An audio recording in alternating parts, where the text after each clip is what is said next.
Okay, now we're going to introduce the functions of the buttons in the control panel. First, we're going to introduce these two buttons. This is making the paper go forward and go backward. And these two buttons are for moving the carriage head. Okay, now we're going to introduce the online button.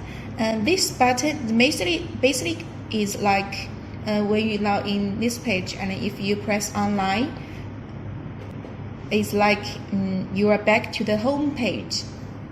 Okay, now we're going to introduce the pause button. The pause button actually has two functions. The first function is when the cutting plotter is working and you want to pause you want to stop the cutting job, so you press pause button and then you can check if the cutting is decent or not. Another function is that if you press pause button, you can do a test cutting to check if the cutting first is decent, which you can see here. It did a small square to check.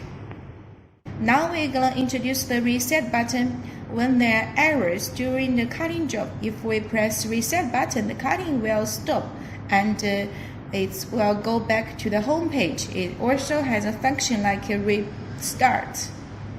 Now we're going to introduce the menu button. If we press menu button once, and then we can see that U-disk, which you press enter, you can find the file that you already put in the U-disk.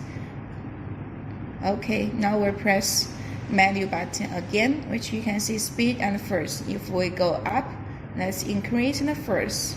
Go down, that makes the speed lower, and these two buttons are changing the forces.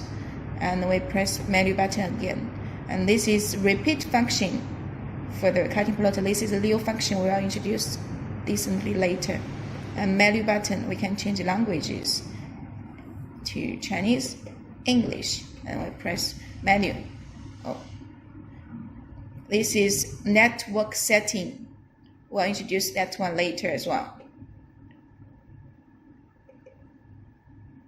This one is for changing the settings of the cutter. This is one. This is one. This is two. Two. And now we can change the camera offset. Okay, we press menu button again.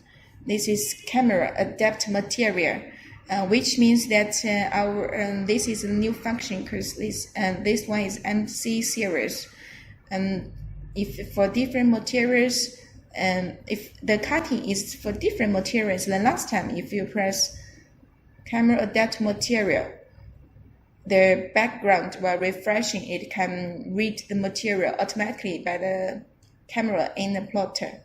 We press menu again, and this contour is only needs to change when the cutting is not so precise. We press menu again, and this way we don't need to change because it's already set decently in the factory. Okay.